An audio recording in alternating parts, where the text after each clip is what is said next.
छोटे शेयर ऊंची छलांग और दर्शकों के काफी सारे सवाल। राहुल यादव जी का सवाल है बीएससी पर।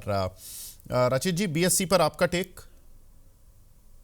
देखिए सर, अभी हमने जैसे कि स्टार्टिंग में बात करी थी, these are the good stocks, और जैसे ही टर्न अराउंड आपको मार्केट में दिखेगा, एक अच्छा अपसाइड इनमें आपको देखने को मिल सकता है। जब भी करेक्शन आता है, जैसे कि आज भी आप देखें थोड़ा लोअर एंड पे है, ये एक बाइंग अपॉर्चुनिटी बनती है। कहीं भी आज भी अगर आप देखें इसको, तो आपको 2680 2700 लेवल्स पे मिले, यहाँ पे आप अपनी पोजीशन बनाना चालू कर सकते हैं और इसको कैप कर सकते हैं कहीं भी 2560 तक। Eight the very face effect अभी देख के नहीं लग रहा कि उस लेवल को ब्रीच करेगा। टाइम एंड अगेन ये हायर लेवल्स पे जाता रहता है। रिसेंटली भी आप देखें, इसने दो बार एक हाई अपना क्रिएट किया था, और 2970 लेवल्स पे वो होगा पहला टारगेट। और आप इसको मेंटेन करते हैं तो 3200 भी आपको बहुत जल्दी देखने को मिल सकता है। अकॉर्डिंगली अपनी पोजीशन मैनेज करें। प्रणव बासु साहब हैं, ये पूछ रहे हैं आवास फाइनेंस पर 1500 रुपये के लिए हुए हैं। प्रदीप जी, इन्होंने इस पर क्या गाइडेंस रहेगी? देखिए, मुझे लगता है कि अभी तो चार्ट में थोड़ा बहुत एक ब्रेकडाउन आया है, एक सपोर्ट के आसपास आने वाला है, और सपोर्ट रहेगा 1364 1365 के लेवल पे, जो कि अभी भी यहाँ से ऑलमोस्ट 100 पॉइंट उससे भी ज़्यादा नीचे है। सो इस केस में तो देखिए, एक तो आपको अगर स्टॉप लॉस लेना आप चाहते हो तो शॉर्ट टाइम में कुछ भी स्टॉप लॉस है नहीं। सपोर्ट है ऑलमोस्ट 1365 1370, उससे पहले कुछ सपोर्ट है ही नहीं। तो आप एक बार देख लीजिए अकॉर्डिंग टू यू कितना रिस्क आप इसको लेके जा सकते हो, लेकिन फ्रेश बाई तो किसी को नहीं करना है, इसको अभी अवॉइड ही करना है।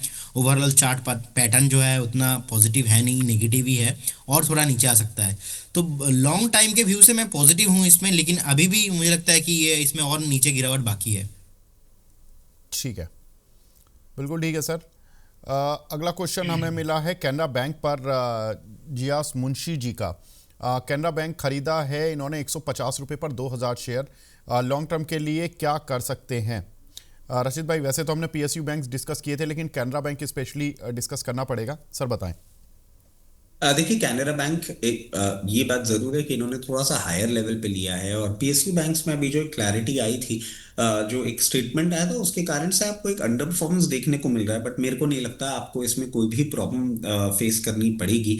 आपने लॉन्ग टर्म के लिए लिया है, बिल्कुल अपनी पोजीशन बना के रखें। कहीं भी 138 142 लेवल्स पे एक बार ये सपोर्ट लेने आ सकता है, और फिर ये अपना अपमूव वापस चालू करेगा। और इस अपमूव में मैं समझता हूँ बहुत नियर टर्म में तो आपको 168 से 172 की रेंज दिखा सकता है।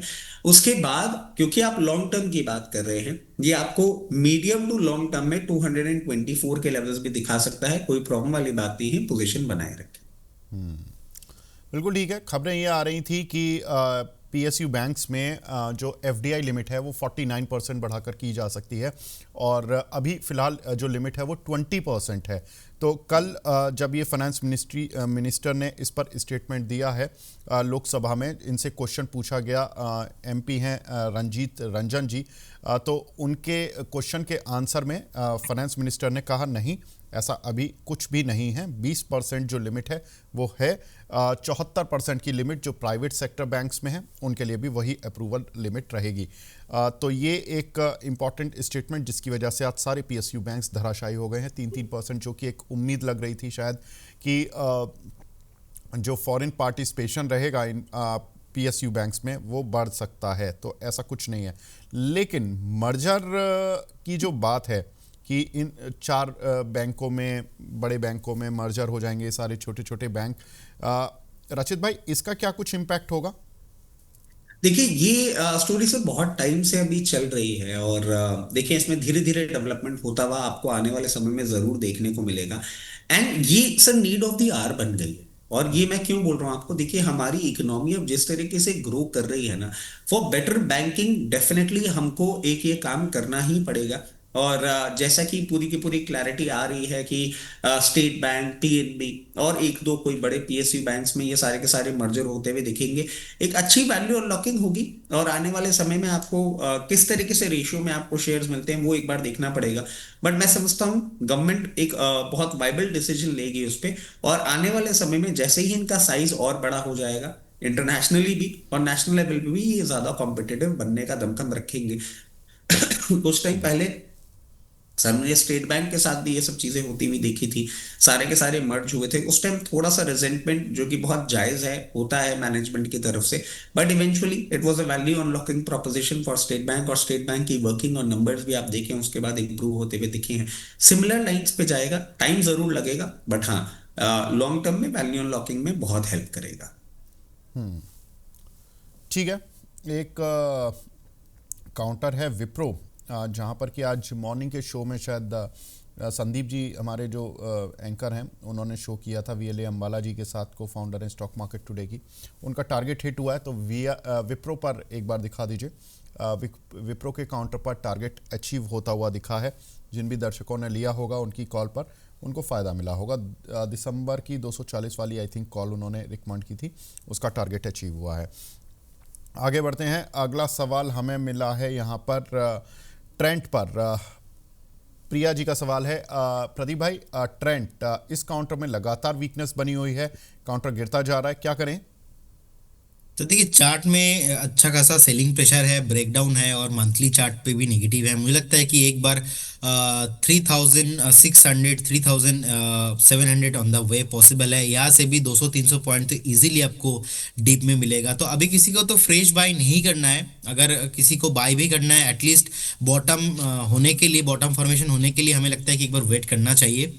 और अगर किसी के पास है, मैं बोलूंगा देखिए स्टॉप लॉस बहुत पहले ही ऑलरेडी चार्ट में ट्रिगर हो चुका है। 4700, उसके बाद 4500, मैक्सिमम आप 4000 तक देखिए, लेकिन उसके नीचे और कितना नीचे जाएगा, क्योंकि लगातार मंथली चार्ट भी नेगेटिव है, लगातार लास्ट 4-5 महीने का चार्ट एवरी मंथ पे लोअर लो क्लोजिंग आ रहा है। सो कहीं ना कहीं यहाँ पे कुछ भी एजम्पशन करना, स्टोरी बताना या फंडामेंटल देखना, मुझे लगता नहीं कि अभी सही होगा। तो एक बार वेट एंड वॉच करना चाहिए बहुत ही क्लोजली, फ्रेश बाइंग अवॉइड करना चाहिए, और 4000 एक स्ट्रिक्टली स्टॉप लॉस मेंटेन कीजिए। लेकिन मैं ये भी एक्सपेक्ट कर रहा हूँ 3650 3700 के आसपास एक बेस बना सकता है। तो आप देखिए अगर आप उतना लॉस झेल सकते हो तो वेट कीजिए, अदरवाइज आप एक बार एग्जिट करके निकल जाइए स्टॉक के साथ। ठीक है। कुछ एक सुपर चैट्स भी मिली हैं। मैनकाइंड फार्मा, यहाँ पर आपका व्यू जानना चाहते हैं रचित जी।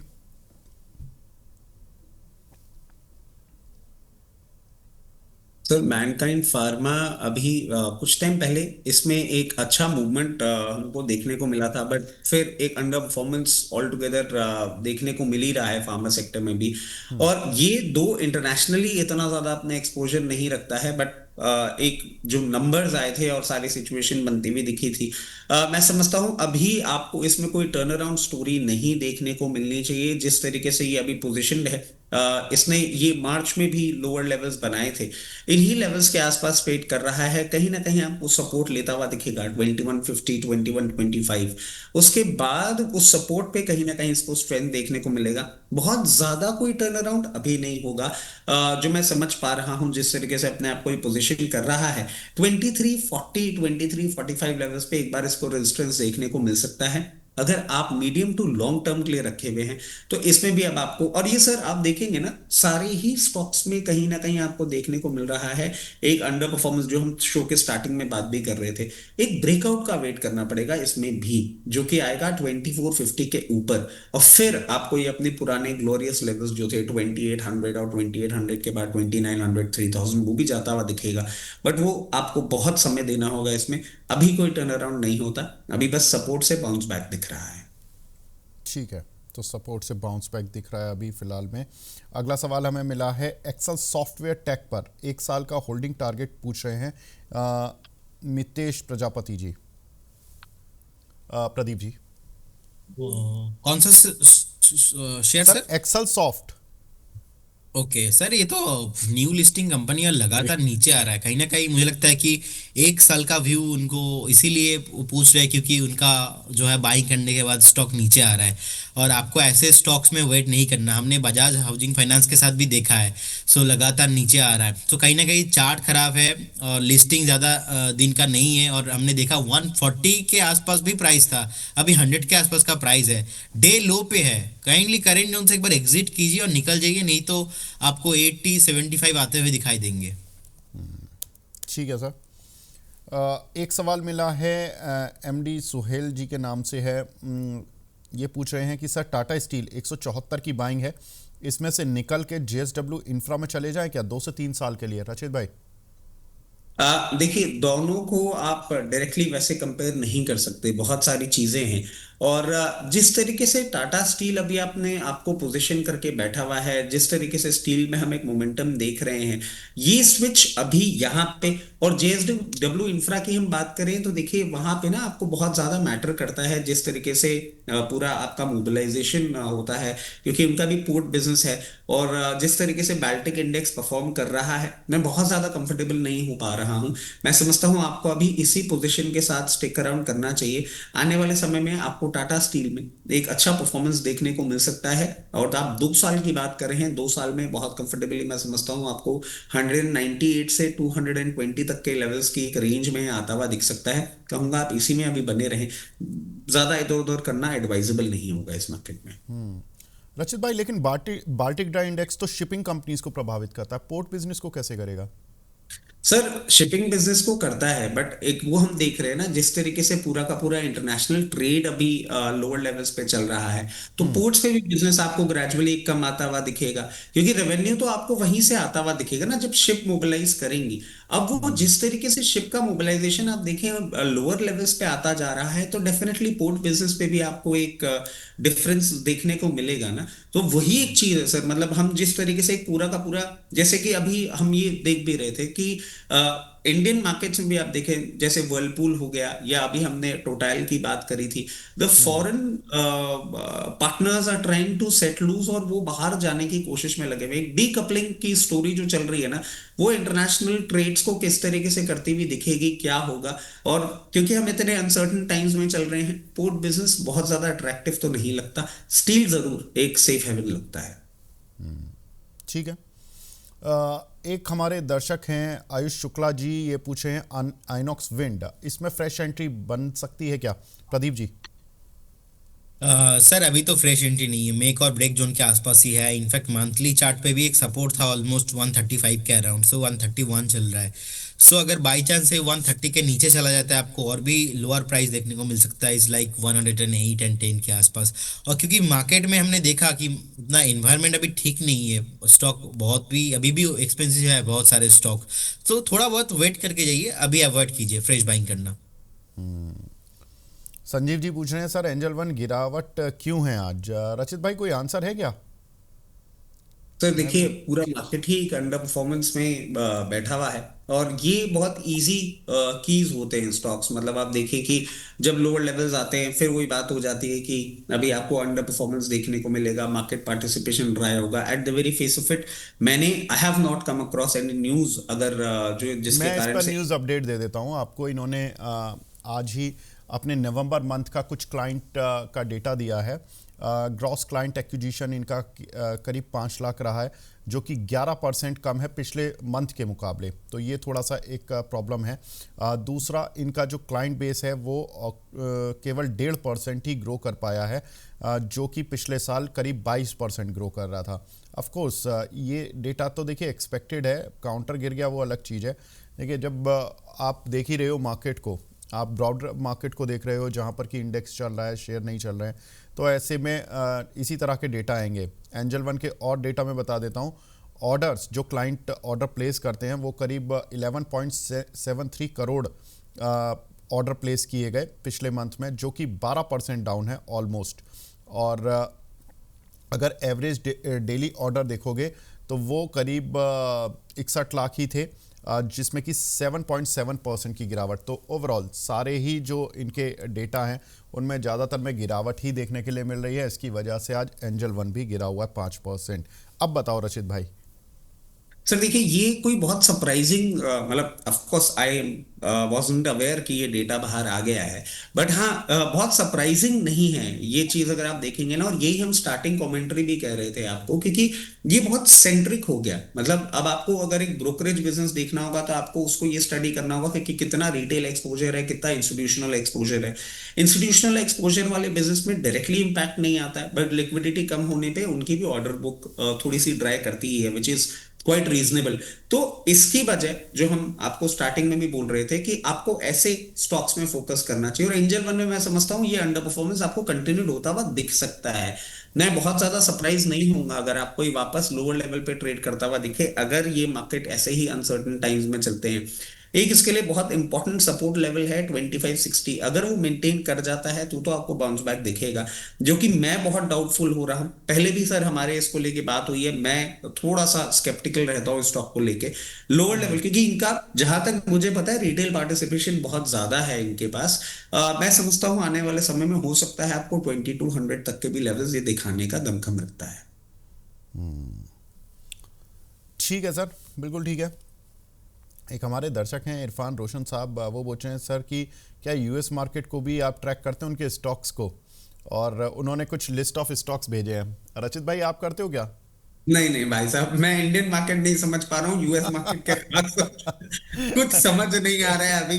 ना आईपीओ समझ में आ रहा है सर, ना क्रूड समझ में आ रहा है, ना रुपया समझ में आ रहा है। मतलब मैं आपको बता रहा हूँ अभी आज actually I am bit unwell, तो सुबह I had to visit and rush to the doctor, क्योंकि बुखार बुखार बहुत ज्यादा था। तो वो भी अच्छा। अब क्योंकि फैमिली डॉक्टर हैं, और उनकी जो डॉटर है वो सियाटल में रहती है, वो वहाँ अपना सारा काम कर रही है। तो एक प्रिस्क्रिप्शन लिखते वक्त वो भी ये पूछ रहे थे कि बेटा वहां पे थोड़ा सा फंड भेज दिया जाए। मैंने कहा डॉक्टर साहब मेरे को तो पूरी प्रोपोजिशन जो है, ये इकोसिस्टम ही इतना कंफ्यूजिंग लग रहा है कि अभी कोई भी एग्रेसिव स्टेप लेने से अच्छा है शांति से आप साइडलाइन होकर बैठ जाए। अच्छा, मतलब डॉक्टर साहब आपको बीमारी में भी परेशान कर रहे थे? नहीं नहीं डॉक्टर साहब तो सर अब वो फैमिली टर्म्स है ना, मतलब अच्छा बचपन अच्छा से अच्छा। उन्होंने देखा ओके। है। तो वो एक हो जाता है ना कि हाँ ठीक है, इतना ही तो बुखार है, रुक जा, पहले ये बता कि इसमें क्या करना है। वो वाली सिचुएशन हो जाती है ये उनके तो साथ भी। स्टॉक मार्केट के लोगों को हर जगह झेलना पड़ता है। मतलब आप कहीं भी चले जाइए, आपसे पूछा जरूर जाएगा कि ये स्टॉक है। अच्छा, जब बुल मार्केट चल रहा होता है तो वो अपने स्टॉक आपको बताते हैं उल्टा कि सर ये हाँ ले कि लो, ये देखा बढ़िया मैंने ये है। खरीदा था हाँ, और ये मैंने ऐसे खरीदा ऐसे था। पैसे बना लिए थे। और जब बेयर मार्केट चल रहा होता है तब वो आपसे एडवाइस लेते हैं, और अगर वो आपकी एडवाइस अच्छी चली तो वो आपको अगली बार एनालिस्ट मानेंगे और आपसे दूसरी एडवाइस मांगेंगे, और अगर खराब चली तो आपको बताकर जाएंगे अरे सर आपने तो जल्दी निकलवा दिया, हम वो तो शेयर भाग गया। ऐसा ही होता है। सर मैं आपको बताता हूँ एक्चुअल बात है ये। एंड विवेक सर आपको भी ये बात बिल्कुल आप अग्री करेंगे, प्रदीप भाई भी अग्री करेंगे, nobody can by at the lowest low, nobody can sell at the highest high. आपको अपनी पोजीशन के हिसाब से एक प्रॉफिट बुकिंग या लॉस बुकिंग का एक सेंटिमेंट रेंज रखना होता है। हम यूजुअली जो बताते हैं ना वो आपकी बाइंग प्राइस के हिसाब से, या हमने जहां से कवरेज किया उसके हिसाब से बताते हैं। अब मैं आपको एक एग्जांपल शेयर करता हूं सर। आज से 3-4 महीने पहले या 6 महीने पहले से आपके चैनल के माध्यम से भी पीएसयू के लिए आई वाज कंटिन्यूअसली टॉकिंग, और मैं ट्रोल होता था उस पर कि ये पता नहीं कैसी बातें करता रहता है, ये नहीं चलने वाले। अब चल गए, अब चल गए तो कैनरा बैंक जैसे 128 132 आया। अब आपको 96 रुपए में अगर कैनरा बैंक ले रखा है और इतने टाइम ड्यूरेशन में मिल गया रिटर्न, तो मैंने कहा पार्शियल प्रॉफिट बुक कर लीजिए। उस पर भी ट्रोल हो गया कि भाई साहब देखो ये तो यहाँ पे लोग खरीदने की बात कर रहे हैं, ये बेचने की बात कर रहे हैं। अरे कुछ भी कर ले, एनालिस्ट हमेशा गलत ही होता है सर। तो ये तो अब आदत पड़ गई है हमको, आराम से लेते हैं विद पिंच ऑफ सॉल्ट। बिल्कुल ठीक है। अ, रशीद भाई, कोई डिस्क्लेमर भी दे दीजिए, क्योंकि आई सर नो देखिए कि जितने आपको आज 11:34 हो गए हैं। आप मुझे हमेशा बोलते हो सर 11:30 पे फ्री कर दिया करें। नहीं बिल्कुल सर, जितने भी स्टॉक्स हमने आपके चैनल पर डिस्कस किए हैं उसमें मेरी personal position, immediate family position, client position हो सकती है। जितने भी स्टॉक्स हमने आपके चैनल पर डिस्कस किए हैं वो कंपनीज, उनके प्रमोटर्स, उनकी ग्रुप कंपनीज हमारे क्लाइंट हो सकते हैं। इन्वेस्टमेंट इन इक्विटी मार्केट है subject to market risk. Please consult your financial advisor before making any investment or taking any trade in any script that we have discussed on your channel. Thank you Rashid भाई for joining in, धन्यवाद हमसे जुड़ने के लिए। आगे बढ़ते हैं। अब अगला सवाल हमें मिला है सुशील जी का, डायमंड पावर इंफ्रा पर sir short and long term का व्यू जानना चाहते हैं। पर मैं एक चीज़ और बताना चाहता हूं, देखिए जो हमारे प्राइम जो हमारे मेंबर्स हैं उनको ये फैसिलिटी ज़रूर मिलती है कि भाई उनके सवाल हम प्रायोरिटी पर ज़रूर लेते हैं, कोशिश पूरी रही यही रहती है हमारी। लेकिन जो बाकी दर्शक हैं उनके सवाल भी लेते हैं, लेकिन प्राइम मेंबर्स के हम ज़्यादा से ज़्यादा लेते हैं। उनको और बहुत तरह की फैसिलिटीज़ भी मिलती हैं, वीकेंड्स के शोज़ का भी उनको एक्सेस मिलता है, और उनको कुछ एक अपडेट्स मिलते हैं, ये आपके सामने हैं डेली मार्केट अपडेट्स, और priority answer, money 9 stock analysis. अगर आप इकोनॉमी मेंबर हैं, स्टैंडर्ड मेंबर हैं तो market pulse, money 9 stock helpline और mutual fund troubleshoot sessions, ये सब भी इंक्लूड हो जाते हैं। और अगर आप वीआईपी पैक लेते हैं तो members queries, money 9 portfolio analysis, MF helpline और एक्सक्लूसिव इनवाइट टू कॉन्क्लेव और समिट, ये सभी आपको फैसिलिटीज़ और मिलती हैं। तो प्राइम मेंबर जितना जल्दी बनेंगे उसका फ़ायदा मिलेगा। प्रदीप भाई, डायमंड पावर एंड इंफ्रा, ये शॉर्ट टू लॉन्ग टर्म कैसा लग रहा है सर? सर बहुत ही कंफ्यूजिंग है, क्योंकि ये जब अपर सर्किट लगाता है, एक बार लगाया था ऑलमोस्ट लगातार अपर सर्किट लगा के ऊपर आ रहा था। इसमें वॉल्यूम का थोड़ा प्रॉब्लम है, और ऑलरेडी एक रेसिस्टेंस के आसपास भी आ चुका था, 170 175 के आसपास। तो वैसे स्टॉक गिरा है, अभी 144 के आसपास प्राइस है। मुझे लगता है कि अगर किसी के पास भी है, आपको एग्जिट करके निकल जाना चाहिए स्टॉक से, क्योंकि वॉल्यूम उतना होता नहीं है, और अपर सर्किट लोअर सर्किट इतना बार प्रॉब्लम रहता ही है स्टॉक्स में। ऐसे स्टॉक्स में आपको लॉन्ग टर्म निवेश नहीं करना चाहिए। शॉर्ट टर्म के लिए अगर आप बने रहना चाहते हो तो 132 के आसपास का एक स्टॉप लॉस मेंटेन करना चाहिए, और बने रहिए स्टॉक के साथ। लेकिन मुझे लगता है कि एग्जिट करके निकल जाना चाहिए, क्योंकि मल्टीपल टाइम रेजिस्टेंस भी है, और इतना upper circuit lower circuit volume का इशू, तो अपना सेफ पैसा मैं ऐसे स्टॉक्स में क्यों इन्वेस्ट करूं। तो मुझे लगता है कि निकल जाना चाहिए। निकल जाना चाहिए, लेकिन आपकी बात का बुरा अदानी जी के जिया जी मान जाएंगे, क्योंकि उन्हीं की कंपनी है जो उन्होंने एनसीएलटी से ख़रीदी थी और उसके बाद टर्न अराउंड हुआ था। चलिए, लेकिन व्यू है आपका, बिल्कुल ठीक बात है, और पॉजिटिव नेगेटिव व्यू रहना चाहिए, लेकिन मैं तो आपके साथ बस फॉर ए लाइटर नोट आपको बता रहा था। आगे बढ़ते हैं सर। एक कंपनी है यहाँ पर, EKI एनर्जी। इस पर सवाल है सर, 4 साल से होल्ड किया हुआ है 780 रुपये पर। ये क्या है EKI एनर्जी सर, कैसा लग रहा है आपको? सर मुझे लगता है कि यहाँ पे भी सेम व्यू रहेगा मेरा। अगर किसी के पास स्टॉक है तो एक बार एग्जिट करने का सलाह रहेगा, और चार्ट पसंद नहीं आ रहा है, लगातार एक नेगेटिव पैटर्न में है और डाउन ट्रेंड पे है, मुझे लगता है कि किसी के पास है तो एग्जिट करना चाहिए। और आजकल सर मैं थोड़ा ऐसा हो गया हूँ, अगर किसी को भी कुछ भी लगे, मेरे को अगर अच्छा नहीं लगता है चार्ट में, तो मैं ना तो ना ही बोल देता हूँ, हाँ तो हाँ ही बोल देता हूँ। चाहे कुछ भी उलट पलट हो जाए, मैं मेरे स्टेटमेंट को बदलता भी नहीं हूँ।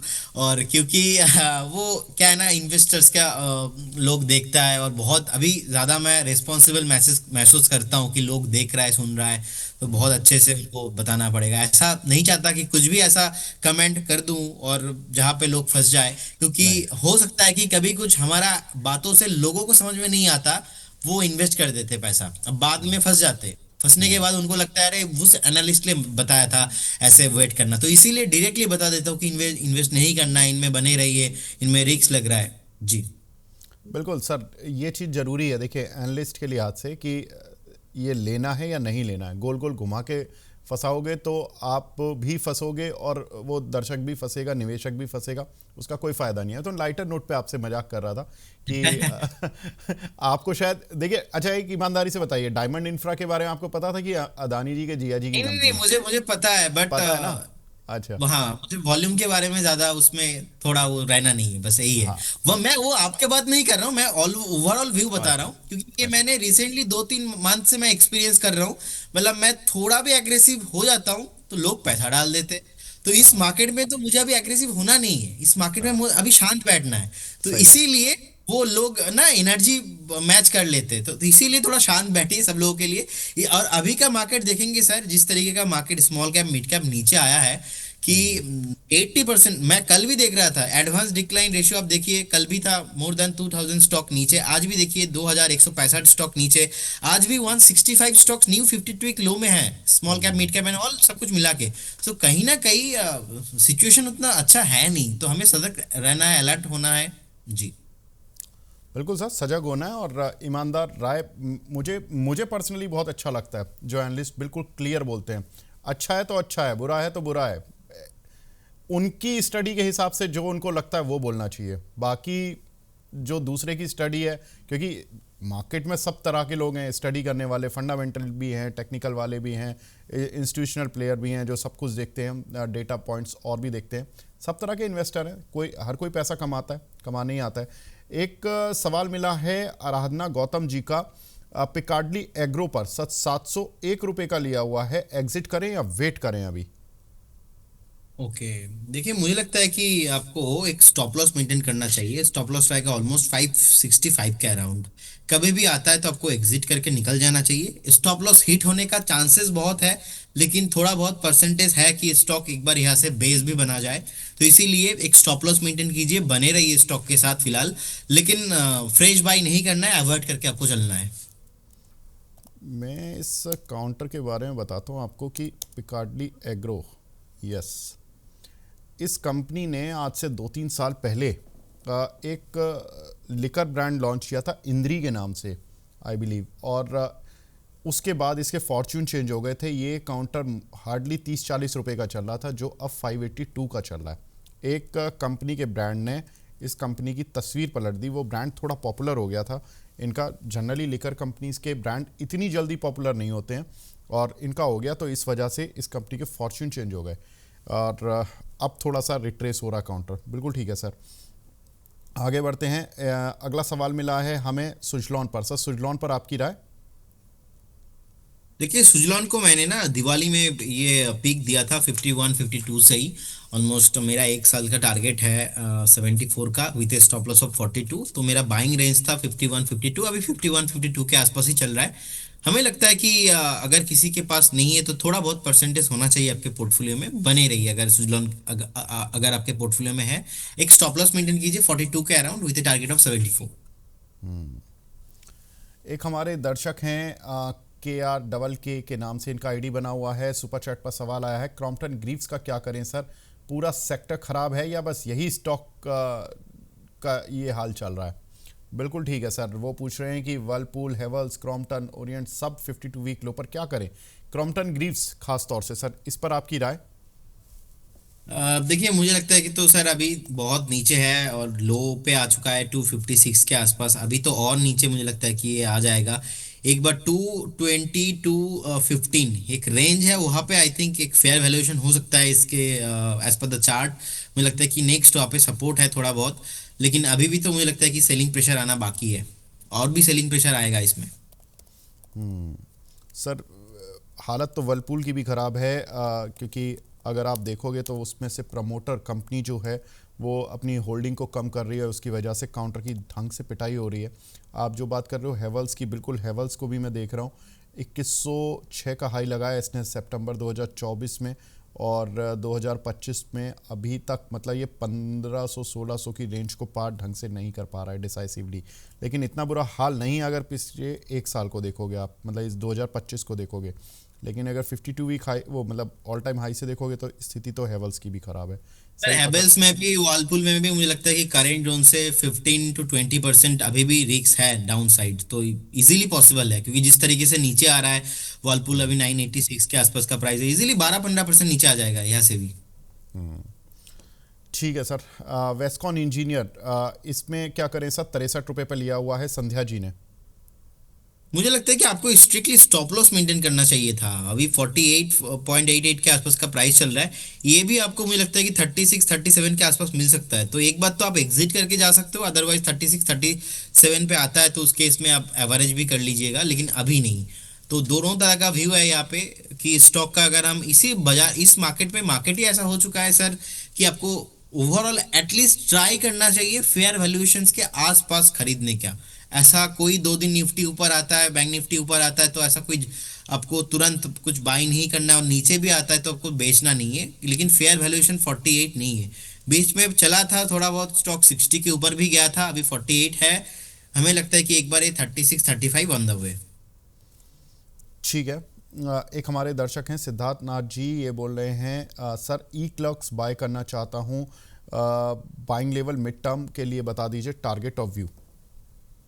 ईक्लेक्स सर्विस, राइट? हाँ हाँ। 4766 के आसपास का प्राइस है। मुझे लगता है कि 4500 से आपका स्टैगर मैनर पे बाइंग करना चाहिए अप टू 4300 एंड 250 के आसपास। सो कहीं ना कहीं एक चार्ट में पॉजिटिविटी है, मोमेंटम है, कंटिन्यूसली हायर हाई भी मेंटेन हो रहा है, और मुझे लगता है कि सर टारगेट एटलीस्ट आपको शॉर्ट टाइम में भी 6000 के आसपास तो मैं देख पा रहा हूँ। एटलीस्ट 12 मंथ का आपको व्यू रखना चाहिए और आप बाय करके जाइए, लेकिन आज नहीं, नेक्स्ट 1-2 हफ्ते में कभी भी डिप मिलता है with stop loss of at least यहाँ पे आपको 4250, 4300 पे आप बाइंग स्टार्ट कीजिए। आपको 3850 के आसपास का एक स्टॉप लॉस आप चार्ट में मेंटेन कीजिए, क्योंकि मैं देख पा रहा हूँ यहाँ पे 3800 के आसपास एक स्ट्रॉन्ग सपोर्ट है। मैं बहुत ही कॉन्फिडेंट हूँ स्टॉक को लेके, और मुझे लगता है कि इजीली आपको 6500 टारगेट आना चाहिए। अगर आपका व्यू 12 से 15 मंथ के आसपास है, आपको 6000 इजीली मिल जाएंगे। तो अगर किसी के पास है, बने रहिए। बाइंग करने के बारे में सोच रहे हो तो भी आप थोड़ा नीचे खरीदिए। एक हमारे दर्शक हैं अशोक देवनाथ जी, इन्होंने सुपर चैट पर सवाल पूछा है, एचडीएफसी और रिलायंस सर बाइंग रेंज क्या रहेगी दोनों की? देखिए HDFC अभी 993 के आसपास है। रिसेंटली जो न्यूज़ आया था उसके वजह से हमने देखा, कल भी थोड़ा नीचे आया था, लेकिन हमें लगता नहीं कि HDFC ज़्यादा नीचे आपको मिलेंगे। तो एक लेवल मैं फिर भी दे रहा हूँ क्योंकि मार्केट ऑल टाइम हाई के आसपास है। कभी भी आपको 950 से मिलता है, 950 960, आप स्टैगर मैनर पे बाय करना स्टार्ट कीजिए। और रिलायंस को भी हमने लोअर टाइम फ्रेम से रिकमेंड किया था एज ए इन्वेस्टमेंट। और रिलायंस का भी अगर आप थोड़ा लॉन्ग टाइम का टारगेट पूछेंगे, मुझे लगता है कि 1850 1900 का टारगेट यहाँ पे रिलायंस पे भी आना चाहिए। दोनों स्टॉक ही बहुत ही वेटेज वाला कंपनी है, और इनके साथ साथ जीडीपी ऊपर नीचे होते हैं, तो हमें लगता है कि आपको पोर्टफोलियो में होना चाहिए। बढ़िया स्टॉक है, लेकिन लॉन्ग टर्म व्यू रखना चाहिए, शॉर्ट टर्म व्यू नहीं। ठीक है सर। एक हमारे दर्शक हैं शिवम जी, वो बोल रहे हैं सर एस्ट्रल पाइप ही होगा ये, इन्होंने 1614 का लिया हुआ है, लॉस हुआ है, लॉस थोड़ा कम हुआ था, बट 1800 तक जाएगा क्या? थोड़ा डाउन हो गया है सर, क्या करें, एवरेज कर लें? सर अभी एवरेज नहीं करना चाहिए, क्योंकि जिस तरीके से चार्ट नीचे आ रहा है लगातार लास्ट 3 हफ्ता कंटिन्यूअसली, हम 1567 का एक टॉप बनाया था, उसके बाद लगातार नीचे आ रहा है। सपोर्ट है 1317 से लेके 1325, एक अच्छा खासा सपोर्ट है, उससे पहले सपोर्ट नहीं है। करेंट जोन से भी मुझे लगता है कि एक बार नीचे आ सकता है। अगर 1320 के आसपास आता है देन आप स्टार्ट कीजिए एवरेज करना, लेकिन अभी थोड़ा वेट करके जाइए। जिस तरीके से नीचे आ रहा है गिरते हुए स्टॉक को एवरेज नहीं करने का सलाह दूंगा। थोड़ा सपोर्ट पे आता है तो उस केस में आप एक बार एवरेज करने का सलाह रहेगा जी। एक हमारे दर्शक हैं गांधिया मिता जी, ये पूछ रहे हैं एक्जो नोबल में एंट्री लेनी है, कौन से लेवल पर लेनी चाहिए सर? सर कौन सा stock? Akzo Nobel. Okay, AKZO right. हाँ एक्जो। बने रहिए सर, ये इसका फंडामेंटल मुझे बहुत नहीं, ही इनको अच्छा लगता है। एंट्री लेनी है सर, एंट्री लेनी है, एंट्री का लेवल ओके, पूछ। एंट्री लेना है तो करेंट जोन से ही हम एंट्री ले सकते हैं। मैं सर 2 दिन पहले ही पूरा फंडामेंटल स्टडी कर रहा था इसका, और लगातार इन्वेस्टर्स को बहुत पैसा बना के दिया है। और अभी भी टॉप से बहुत नीचे आप देखेंगे, ऑलमोस्ट 4500 के ऊपर का प्राइस था, और वहां से करेक्शन हो चुका है अच्छा खासा। तो मुझे लगता है कि वेट नहीं करना चाहिए, एज ए इन्वेस्टर्स आपके पोर्टफोलियो में होना चाहिए। करेंट जोन से बाय करने का सलाह रहेगा with stop loss of 2937 and with target of again आपको यहाँ से भी 1000 पॉइंट इजीली मिल सकता है, 4500, एंड उसके ऊपर भी आपको होल्ड करना चाहिए। तो बाद में एक बार रिव्यू आप कर लीजिएगा, लेकिन अभी आप करेंट जोन से बाय करके जाइए। अच्छा वैल्यूएशन है, फेयर वैल्यूएशन है, स्ट्रॉन्ग फंडामेंटल है। जिन्होंने क्रॉम्पटन पर सवाल पूछा था वो पूछ रहे हैं कि सर क्रॉम्पटन के फंडामेंटल तो ठीक है ना? सर देखिए, इस समय फंडामेंटल जिनके ठीक भी हैं उनके लेवल्स ठीक नहीं हैं, आपको सच बता रहा हूँ। और इसमें ज़्यादातर शेयर, आप सोचोगे कि आपका शेयर है ख़राब है, लेकिन आप देखो हेवल्स, वर्लपूल, इनके नाम तो आपने बचपन से सुने होंगे, लेकिन ख़राब चल ही रहा है इस समय। मार्केट का सेंटीमेंट इंटरनली बहुत ख़राब है, आप भले इंडेक्स में कुछ भी देख लो। लेकिन मैं क्रॉम्पटन के लिए ख़ास तौर से स्पेसिफिक वजह बता देता हूँ सर, जो गिरा है क्योंकि इनके रिजल्ट्स इस क्वार्टर के तो वीक आए थे, सितंबर क्वार्टर के, क्योंकि इनका जो रेवेन्यू था वो बढ़ता हुआ दिखाई दिया था, लेकिन ऑपरेटिंग प्रॉफिट गिरा, 204 करोड़ के मुकाबले 158 करोड़ आया, और नेट प्रॉफिट 128 करोड़ से घटकर 75 करोड़ आया। इसलिए आपको जो ये पेन है ये पिछले 1-2 महीने में जब से रिजल्ट आया होगा उस दिन से बढ़ गया होगा, तो ये थोड़ा सा प्रॉब्लम तो है सर इस काउंटर पर फिलहाल। आगे बढ़ते हैं। अगला सवाल हमें मिला है सायंतराम दत्ता जी का, मेडिको रेमेडीज, ये आफ्टर बॉक्स ब्रेकआउट 54.30 रुपये पर, ये बाय कर सकते हैं क्या? विवेक सर मुझे लगता है कि वेट करना चाहिए, और वेटेज भी ज़्यादा होना नहीं चाहिए। कहीं ना कहीं एक सपोर्ट है, सपोर्ट भी लिया है अच्छा खासा 41 42 के आसपास। इनफैक्ट सिचुएशन अच्छा लग रहा है, और जिस तरीके से मोमेंटम है इसमें, लग रहा है कि एक बार फिर से आपको 68 70 का भाव आना चाहिए। लेकिन एग्रेसिवली बाई मत कीजिए, स्मॉल क्वांटिटी होना चाहिए आपके पास with stop loss, strictly stop loss of 42, क्योंकि मार्केट सेंटीमेंट अच्छा नहीं है, कभी भी नीचे भी आ सकता है। अच्छा खासा सपोर्ट लिया है, ऊपर आ रहा है, बने रहिए। फ्रेश बाई भी आप कर सकते हो, लेकिन with stop loss of 42, small quantity. Arman Ali साहब हैं मैस्टेक में, पूछ रहे हैं सर स्टॉप लॉस और टारगेट बता दीजिए। 2240 रुपये के कुछ शेयर लिए हुए इन्होंने। देखिए मुझे लगता है कि जिनके पास पोर्टफोलियो में है आप बने रहिए, और इसका टारगेट आना चाहिए ऑलमोस्ट 2560 एंड 2600, 2600 के आसपास तो होना चाहिए। एक सपोर्ट है चार्ट में ऑलमोस्ट 2000 के आसपास, तो 2000 के आसपास का एक स्टॉप लॉस मेंटेन कीजिए, बने रहिए स्टॉक्स में। ठीक है। कलिता जी के नाम से एक आईडी बना हुआ है, यथार्थ हॉस्पिटल से 750 के लिए हुए हैं। बोल रहे हैं कि प्रमोटर सेल में फंस गए हैं, अब क्या करें, होल्ड करें, एग्जिट करें या एवरेज करें?